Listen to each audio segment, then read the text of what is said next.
Hello dear students, कैसे हैं आप सभी। आईसीटी वर्चुअल क्लासरूम देहरादून में आप सभी का स्वागत करती हूँ। मेरा नाम है समता शुक्ला और बच्चों हम क्लास 11th का आज जो चैप्टर नंबर 2 स्टार्ट हो गया था हमारा बायोलॉजिकल क्लासिफिकेशन, उसमें हम प्रोटिस्टा, किंगडम प्रोटिस्टा के बारे में पढ़ रहे थे। तो बिना देरी किए हुए स्मार्ट बोर्ड की तरफ चलेंगे और किंगडम प्रोटिस्टा के बारे में जानेंगे। बच्चों, हम लोग किंगडम प्रोटिस्टा के बारे में पढ़ रहे थे। तो किंगडम प्रोटिस्टा में मैंने आपको बताया था कि किंगडम प्रोटिस्टा में 5 टाइप्स के आपको जीवों के बारे में पढ़ना है। पहला आपके हो गए क्राइसोफाइट्स, दूसरे आपके थे डाइनोफ्लैजिलेट्स। तो क्राइसोफाइट्स के बारे में आप जान चुके हैं।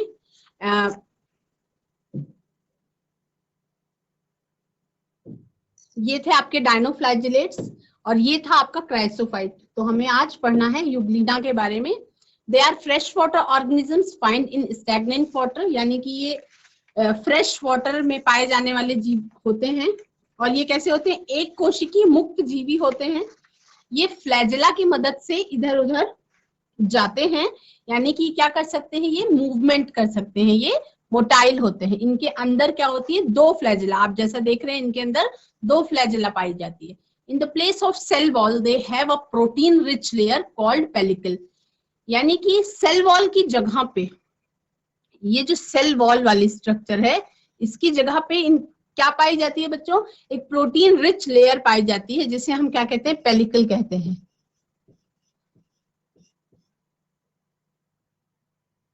प्रोटीन रिच लेयर पाई जाती है और इसी को हम क्या कहते हैं? पेलिकल कहते हैं। पेलिकल, ठीक है। तो पेलिकल के कारण इसकी बॉडी क्या होती है बच्चों? फ्लेक्सिबल होती है। इसकी बॉडी फ्लेक्सिबल होती है, ठीक। और ये इसमें कोशिका भित्ति होती नहीं है, यानी कि सेल वॉल नहीं होती है। सेल वॉल की जगह पे ही ये पेलिकल पाया जाता है। इसको हिंदी में क्या कहते हैं बच्चे? इसको हिंदी में तनत्वक कहते हैं।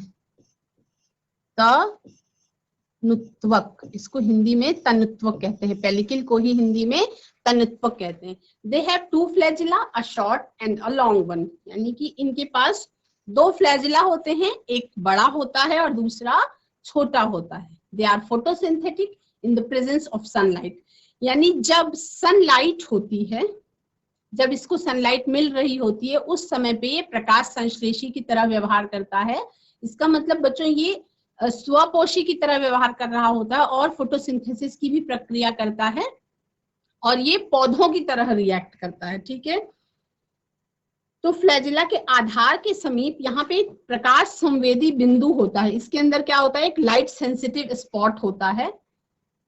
इसके अंदर क्या होता है? एक लाइट सेंसिटिव स्पॉट होता है। वो क्या करता है बच्चों? वो लाइट को अट्रैक्ट करता है, मतलब उसको पता होता है कि किस तरफ लाइट है और उस तरफ वो चला जाता है। इस बिंदु को क्या कहते हैं? आई स्पॉट कहा जाता है। ये आपका दिखाई पड़ रहा है यहाँ पे, इसमें एक आई स्पॉट होता है। इससे क्या होता है? इसको प्रकाश की दिशा का ज्ञान हो जाता है। यूग्लिना में क्या पाया जाता है? आई स्पॉट पाया जाता है। यूग्लिना में आई स्पॉट पाया जाता है इसकी बॉडी के अंदर। इससे क्या होता है? इसको प्रकाश की दिशा का ज्ञान हो जाता है। प्रकाश की दिशा का ज्ञान हो जाता है, ठीक। और इसके शरीर में क्या क्वालिटी है, क्या खासियत है बच्चों? इनके जो कोशिका द्रव्य होता है उसमें एक संकुचनशील रिक्तिका पाई जाती है, यानी कि कॉन्ट्रैक्टाइल वैक्यूल पाई जाती है, जो क्या करती है? ऑस्मो रेगुलेशन का काम करती है, ठीक है। अब Euglena, they are photosynthetic in the presence of sunlight. In the absence of sunlight, they behave like a heater drops by predicting on other smaller organisms, यानी कि जब उसको सूर्य का प्रकाश यानी कि सनलाइट नहीं मिलती है उस समय पे बच्चों वो अपने से छोटे जीवों को शिकार करके खाना शुरू कर देता है, यानी कि उस समय पे वो परपोषी की तरह जीवन व्यतीत करने लग जाता है, ठीक है। ये आसपास के वातावरण से प्रोटिस्ट की तरह ही भोजन ग्रहण कर सकते हैं तब जब सूर्य का प्रकाश इसको मिल रहा हो। इनमें क्लोरोफिल भी होता है, जिससे ये क्या करते हैं? अपना जीवन यापन करते हैं। ये आसपास के, और इनमें जो वर्णक पाए जाते हैं वो अन्य पौधों में पाए जाने वाले वर्णकों के समान ही होते हैं, जैसे क्लोरोफिल, ज़ैंथोफिल, ठीक। इसमें अनुदैर्ध्य द्विविभाजन यानी लॉन्गिट्यूडिनल बाइनरी फ्रिक्शन के द्वारा क्या होता है बच्चों, अलैंगिक जनन हो सकता है। एग्जाम्पल है आपका यूग्लिना। ठीक, इसके बारे में एक स्पेशल फीचर ये है कि ये यूग्लिना किसके, पौधे और जंतुओं के बीच की कड़ी है, क्योंकि ये पौधों की तरह भी व्यवहार करता है और जंतुओं की तरह भी व्यवहार करता है। ये आप ये कह सकते हैं कि यूग्लिना पौधे व जंतुओं दोनों की तरह व्यवहार करता है, इसलिए ये दोनों के बीच की कड़ी माना जाता है। इसलिए ये दोनों के बीच की कड़ी माना जाता है।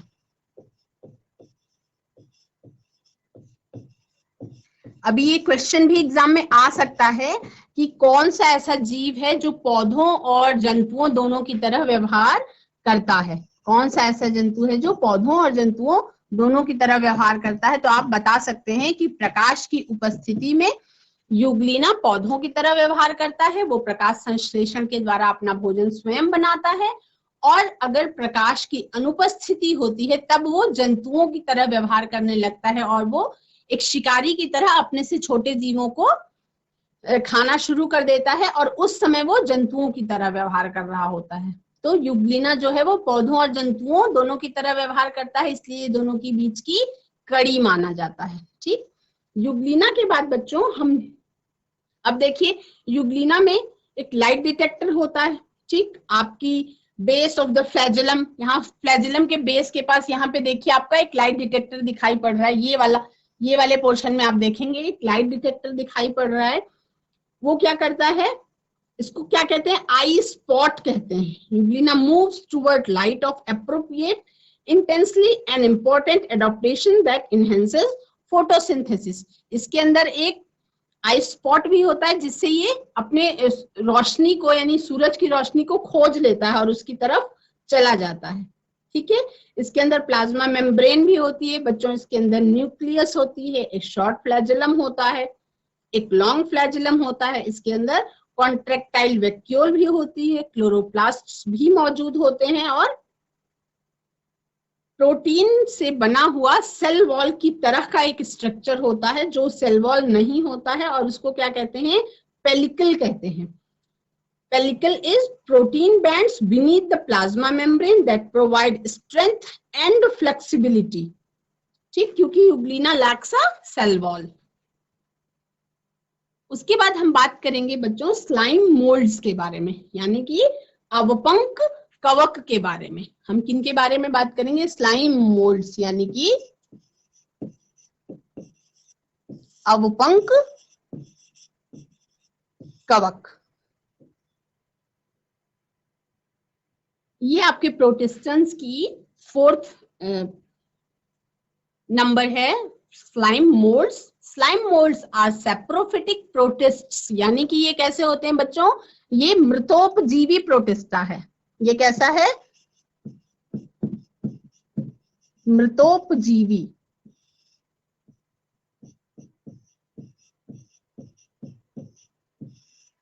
ये कैसा है, मृतोपजीवी प्रोटिस्ट है। अब जब मृतोपजीवी ये शब्द आपके सामने आता है तो आपके दिमाग में ये आ जाता है कि ये कुछ सड़ी गली चीजों पर या कुछ ऑर्गेनिक मटेरियल्स पे उनके अपघटन करके उससे जीवित रहता होगा। द बॉडी मूव्स अलोंग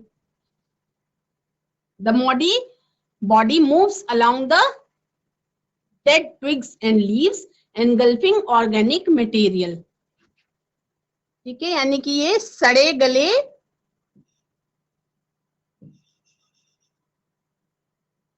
ये कैसे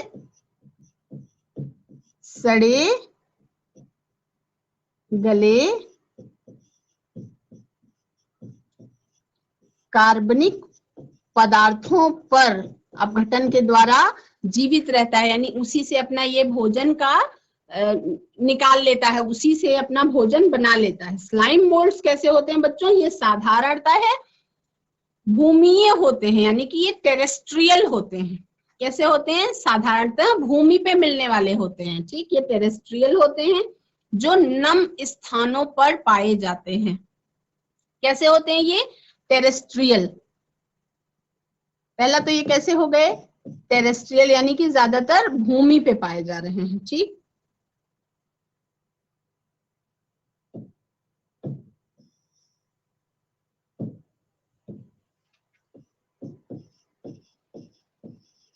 टेरेस्ट्रियल यानी कि ये भूमि पे पाए जाते हैं और कहाँ? नम स्थानों में होते हैं, यानी कि जहां पे मॉइस्चर कंटेंट होता है ये वहां पे मौजूद होते हैं। इनमें बच्चों प्रकाश संश्लेषण की प्रक्रिया नहीं होती है और ये प्रायः हेट्रोट्रॉपिक होते हैं। हेट्रोट्रॉपिक होते हैं जैसे कि आपका मृतोपजीवी होते हैं। ये कैसे होते हैं? मृतोपजीवी प्रोटिस्ट होते हैं। Under suitable conditions they form an aggregation called plasmodium which may grow and spread over several feet। यानी कि जब अनुकूल परिस्थितियां आती हैं तो अनुकूल परिस्थितियां आने पर ये एक बहुत बड़े ग्रुप में कन्वर्ट हो जाते हैं, जिसे हम उस ग्रुप को हम कहते हैं प्लाज्मोडियम, और वो ग्रो करता है और बहुत दूरी तक फैल सकता है। ठीक, in plasmodium differentiates and forms fruiting bodies bearing spores and their tips in unfavorable conditions। ठीक, और जब अनफेवरेबल कंडीशंस होती हैं तो ये इसके स्पोर्स बंद रहते हैं, और जब फेवरेबल कंडीशंस आती हैं तो इनके स्पोर्स बहुत ज्यादा डेवलप हो जाते हैं और बहुत दूरी तक फैल जाते हैं। The spores possess true walls, they are extremely resistant and survive for many years even under adverse conditions. जो स्पोर्स होते हैं इसके उसके वो बहुत ज्यादा रेजिस्टेंट होते हैं, यानी कि बहुत प्रतिकूल परिस्थितियों में भी अपने आप को जीवित रख सकने की उनके अंदर कला होती है। इसलिए जब वो प्रतिकूल परिस्थितियां होती हैं तभी भी वो अपने आप को सुरक्षित बनाए रहते हैं। और the spores are dispersed by air currents, यानी कि ये जो हवा होती है, हवा के बहाव में ये क्या होते हैं? फैलते चले जाते हैं। ठीक है, हवा के बहाव में ये क्या होते हैं? फैलते चले जाते हैं। इनका नाम क्या है बच्चों? अवपंक कवक। ठीक, स्लाइम मोल्ड्स साधारणतया टेरेस्ट्रियल होते हैं, भूमीय होते हैं, जो नम स्थानों पर पाए जाते हैं। इनमें प्रकाश संश्लेषण की क्रिया नहीं होती है और ये प्रायः हेट्रोट्रॉपिक होते हैं, मुख्यतः मृतोपजीवी होते हैं। स्लाइम मोल्ड्स या तो स्वतंत्र कोशिका के रूप में पाए जाते हैं जैसे आपका मिक्स अमीबा, या बहुकेंद्रकीय अकोशिकीय स्लाइम मोल्ड्स के रूप में पाए जाते हैं जिसकी सेल में बहुत सारे न्यूक्लियस होते हैं जैसे कि प्लाज्मोडियम। और फिर वो क्या करते हैं बच्चों? स्पोर्स बनाते हैं, फ्रूटिंग बॉडीज में स्पोर्स बनाते हैं, और जब फेवरेबल कंडीशन आती है तो वो स्पोर्स फैल जाते हैं एयर करेंट्स के द्वारा और उसके बाद वो बहुत दूरी तक फैल जाते हैं। स्लाइम मोल्ड्स यानी कि अवपंक कवक। अब हम नेक्स्ट बात करेंगे बच्चों प्रोटोजोअन्स के बारे में। प्रोटिस्टा कैटेगरी में आपने पढ़ा क्राइसोफाइट्स के बारे में, डायनोफ्लैजिलेट्स के बारे में, फिर आपने पढ़ा यूग्लिनॉइड्स के बारे में, फिर आपने पढ़ा स्लाइम मोल्ड्स के बारे में। And number 5 type of protist is protozoans. तो प्रोटोजोन्स के बारे में, all protozoans are heterotrophs and live as predators or parasites, यानी कि वो बच्चों या तो शिकारी की तरह या परजीवी की तरह रहते हैं। ठीक, पहला, they are believed to be primitive relatives of animals, यानी ये जंतुओं के आद्य शुरुआती मतलब शुरुआत में ही ये आ गए थे पृथ्वी पर। primitive relatives of animals कहलाते हैं ये। there are 4 major groups of protozoans। Number 1 is amoeboid protozoans। क्या? Amoeboid protozoans। Number 2 is flagellated protozoans। Number 3 is ciliated protozoans and number 4 is sporozoans। ठीक, इनके बारे में हम एक एक करके चर्चा करेंगे, लेकिन पहले हम जान लेते हैं कि बच्चों प्रोटोजोअन्स किसे कहते हैं। देखिए प्रोटोजोआ, पहले तो ये जानना होगा कि प्रोटोजोआ का मतलब क्या है। तो प्रोटोजोआ का मतलब है, ये एक ग्रीक वर्ड है। प्रोटोजोआ कैसा है? प्रोटोजोआ एक ग्रीक वर्ड है, ठीक है। इसमें प्रोटो का मतलब होता है बच्चों प्रथम, और जोआ का मतलब होता है जंतु। यानी कि ये जब जीवन आया होगा तो प्रथम जंतु के रूप में प्रोटोजोअन्स आए होंगे। ये कैसे होते हैं? एक कोशिकीय सुकेंद्रकीय सूक्ष्म जीव होते हैं, यानी कि ये यूनिसेलुलर यूकैरियोट्स होते हैं। इनके अंदर एक ही कोशिका होती है और न्यूक्लियस जो है वो फुल्ली डेवलप्ड होता है। सभी प्रोटोजोअन्स कैसे होते हैं बच्चों? परपोषी, यानी कि हेट्रोट्रॉप्स होते हैं। सभी प्रोटोजोअन्स कैसे होते हैं? परपोषी होते हैं, यानी कि हेट्रोट्रॉप्स होते हैं। ये भक्षी यानी प्रेडेटर्स के रूप में या पैरासाइट्स के रूप में अपना जीवन व्यतीत करते हैं। ये या तो भक्षी की तरह अपना जीवन व्यतीत करते हैं या परजीवी की तरह अपना जीवन व्यतीत करते हैं। कौन? प्रोटोजोअन्स। ठीक, प्रोटोजोअन्स में क्या होती है बच्चों? इनमें आपकी सेल वॉल नहीं होती है। प्रोटोजोअन्स में कोशिका भित्ति नहीं पाई जाती है। तो कोशिका भित्ति ना पाए जाने के कारण ये भोजन को पूर्ण रूप से होलोजोइक प्रोसेस के द्वारा ग्रहण करते हैं। ठीक, इनके अंदर जो खाना खाने की यानी कि भोजन को अपने अंदर लेने की जो क्षमता होती है वो कैसी होती है? होलोजोइक प्रोसेस होती है। कैसी होती है? ये समपोषी पोषण दिखाते हैं। ये कैसा दिखाते हैं? समपोषी पोषण दिखाते हैं।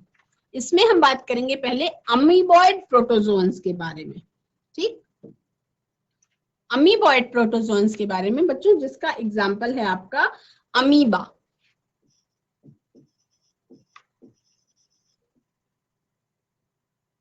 ठीक, अमीबॉइड प्रोटोजोअन्स जो होते हैं ये जीव प्रायः सादे पानी में यानी कि फ्रेश वाटर में, सी वाटर में और नम भूमि में पाए जाते हैं। ये कहाँ पाए जाते हैं? They live in fresh water, sea water यानी कि समुद्री जल में, और मॉइस्ट सॉइल यानी कि नम भूमि में ये पाए जाते हैं। इनमें कोशिका झिल्ली के बाहर कोशिका भित्ति नहीं होती है, यानी कि इसके जो सेल मेम्ब्रेन होती है, सेल मेम्ब्रेन के बाहर सेल वॉल नहीं पाई जाती है। ठीक है, इनके शरीर पर उंगली नुमा या चप्पू नुमा उभार निकले हुए होते हैं। ठीक है, इनके शरीर पर उंगली नुमा या चप्पू नुमा उभार निकले होते हैं, जैसे कि ये दोनों। ये क्या कहलाते हैं? ये सीडोपोडिया कहलाते हैं।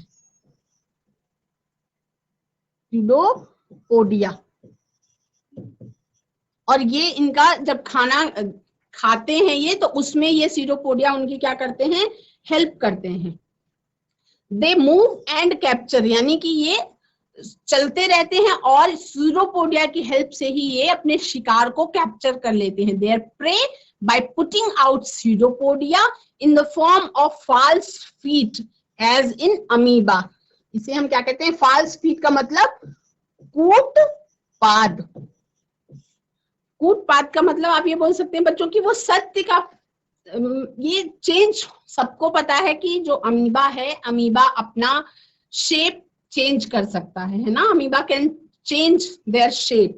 वो अपना शरीर का जो शेप है वो किसी भी तरह का जरूरत के हिसाब से चेंज कर सकता है। ठीक, इसके शरीर पर उंगली नुमा या चप्पू नुमा उभार निकले होते हैं, जिन्हें कूटपाद या सीडोपोडिया कहते हैं। ठीक, अब इन सीडोपोडिया का यूज चलन और भोजन निगलने में किया जाता है। इन सीडोपोडिया का जो यूज होता है वो बच्चों किस में करते हैं? लोकोमोशन के लिए, लोकोमोशन के लिए या भोजन निगलने के लिए, इन दोनों के लिए इसका यूज किया जाता है। आप सबने बहुत छोटी क्लास से ही पढ़ा है बच्चों कि अमीबा अपना खाना कैसे खाता है? सीडोपोडिया को निकाल के इसके अंदर अपने जो भोज्य सामग्री इसकी होती है उसको ये उसके अंदर कैप्चर करता है। उसके बाद सेल वॉल से, सेल वॉल नहीं होती, वो अपने इसी सेल से ही क्या करता है, उसको अंदर ले लेता है और उसको फिर बाद में पचा लेता है। कुछ परजीवियों को छोड़कर अमीबॉइड्स का मुख्य भोजन क्या होते हैं बच्चों? इनका मुख्य भोजन अलग अलग तरीके के जीवाणु, शैवाल, डायटम्स और अन्य छोटे प्रोटोजोआ और छोटे जंतु जैसे निमेटोड्स होते हैं। कुछ अमीबॉइड्स परजीवी के रूप में मनुष्य के अंदर भी होते हैं। ठीक, मरीन फॉर्म्स यानी जब ये समुद्री रूप में होते हैं अमीबॉइड प्रोटोजोन्स, तब इनमें सिलिका शेल्स पाई जाती हैं। ऑन देयर सरफेस, उनकी सरफेस पे सिलिका शेल्स पाई जाती हैं। Some of them such as entamoeba are parasites, यानी कि एंटामीबा जो है ये आपका मनुष्य के अंदर परजीवी की कैटेगरी में पाया जाता है। कुछ अमीबॉइड्स परजीवी के रूप में मनुष्य के अंदर रहते हैं, जैसे कि आपका एंटामीबा हिस्टोलिटिका। तो मनुष्य के अंदर जो रहते हैं बच्चों उनका नाम है एंटामीबा हिस्टोलिटिका, हिस्टोलिटिका। और ये क्या करता है, इससे मनुष्य के अंदर क्या होती है बच्चों, ये मनुष्य की आंतों को संक्रमित कर देता है, यानी कि उनकी इंटेस्टाइन को इन्फेक्टेड कर देता है और उससे क्या हो जाता है, अमीबिक डिसेंट्री नाम का एक रोग हो जाता है, जिसको आप अमीबीय पेचिश कह सकते हैं। कौन सा रोग हो जाता है? अमीबिक डिसेंट्री, इस नाम का रोग हो जाता है। किसके अंदर होता है? ये मनुष्य के अंदर। तो ये मनुष्यों की आंतों में, यानी कि इंटेस्टाइन ऑफ ह्यूमन बीइंग इसमें प्रेजेंट होता है और उसको इन्फेक्टेड कर देता है, जिससे ये रोग लग जाता है। ठीक है, ये आपका हो गया अमीबॉइड प्रोटोजोन्स के बारे में। ये आपका अमीबॉइड प्रोटोजोन्स के बारे में हो गया। उसके बाद हम बात करेंगे बच्चों, इसके अलावा देखिए एक एंटामीबा हिस्टोलिटिका है, ये आपका अमीबिक डिसेंट्री करता है, और एक आपका है एंटामीबा कोलाई। ठीक, दूसरा टाइप आपका है, ये है फर्स्ट नंबर। सेकेंड नंबर है आपका एंटामीबा कोलाई। ये क्या करता है बच्चों, ये मनुष्य के कोलन में सहभोजी यानी कॉमेंसल के रूप में पाया जाता है, लेकिन ये क्या करता है, मनुष्य को ना तो कोई हानि पहुंचाता है ना ही कोई लाभ पहुंचाता है। ठीक, ये कोई हानि भी नहीं पहुंचाता और कोई लाभ भी नहीं पहुंचाता। ये कोलन में पाया जाता है, मनुष्य के कोलन में। ठीक, ये मनुष्य के कोलन में प्रेजेंट होता है और ये सहभोजी के रूप में होता है। उसमें किस रूप में होता है? सहभोजी, यानी कि ये कॉमेंसलिज्म दिखाता है। ठीक, ना तो ये कोई हानि करता है ना ही कोई लाभ पहुंचाता है। तब अमीबा से संबंधित कुछ महत्वपूर्ण तथ्य जो हैं बच्चों, वो मैं आपको बता देती हूँ कि ये क्या होते हैं। स्वच्छ जलीय अमीबा में आवश्यकता से अधिक जल को कोशिका से बाहर निकालने के लिए कॉन्ट्रैक्टाइल वैक्यूल्स का निर्माण होता रहता है। ठीक, ये कॉन्ट्रैक्टाइल वैक्यूल क्या करती हैं, इसके अंदर ऑस्मो रेगुलेशन का काम करती हैं, और ये उनका एक्सक्रीटरी सिस्टम जो होता है, क्योंकि सिंगल सेल में ही सारी प्रक्रियाएं हो रही हैं, है ना, तो उसमें ये अमोनिया वगैरह का उत्सर्जन भी करता रहता है। ठीक, अमीबा में जो पोषण है ये होलोजोइक टाइप का होता है। इसके अंदर जो पोषण है वो कैसा होता है, होलोजोइक,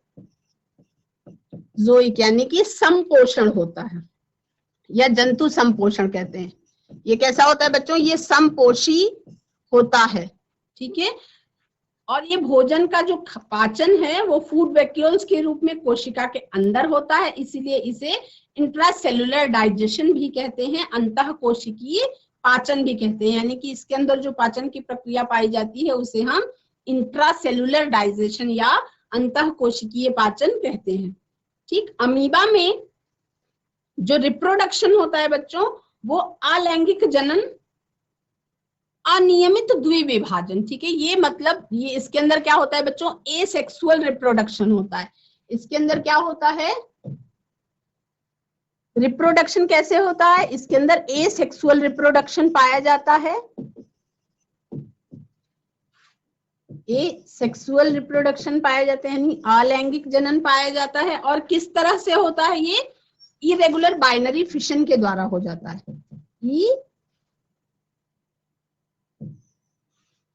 रेगुलर बाइनरी फिशन यानी कि द्विविखंडन होता है, जो फिक्स नहीं होता कि किस जगह से होगा, कहीं से भी किसी भी तरह से, क्योंकि इसका शेप इरेगुलर होता है, इसलिए बाइनरी फिशन भी इसमें इरेगुलर हो जाता है। कभी कभी जब प्रतिकूल परिस्थितियां होती हैं तो उस समय पे ये सिस्ट बनाकर स्पोर्स के द्वारा भी एसेक्सुअल रिप्रोडक्शन करते हैं, जब अनफेवरेबल कंडीशंस होती हैं, ठीक। यानी कि जब प्रतिकूल परिस्थितियां होती हैं, अनफेवरेबल कंडीशंस में इनके अंदर रिप्रोडक्शन जो होता है बच्चों, वो स्पोर्स के द्वारा भी होता है। क्या होती है, सिस्ट बना लेते हैं और सिस्ट के अंदर स्पोर्स हो जाते हैं और वो बाद में बर्स्ट कर जाते हैं जब प्रतिकूल परिस्थितियों से अनुकूल परिस्थितियां आती हैं, ठीक। तो ये कैसे होते हैं, ये बीजाणु के द्वारा भी जनन करते हैं, ठीक। अमीबॉइड प्रोटोजोन्स के बारे में आपने पढ़ लिया है और 3 प्रकार के बारे में मैं आपको नेक्स्ट सेशन में बता दूंगी। बच्चों, आज की क्लास में हमने प्रोटोजोन्स के बारे में पढ़ा। मैंने आपको बताया कि protozoans are of 4 types, amoeboid protozoans, flagellated, ciliated, और उसके बारे में आपने अमीबॉइड प्रोटोजोन्स के बारे में आज अच्छी तरह से जान लिया है, समझ लिया है। आज की क्लास में बस इतना ही। That's all for today. Have a nice day, take care and bye bye. आप सभी का दिन शुभ हो।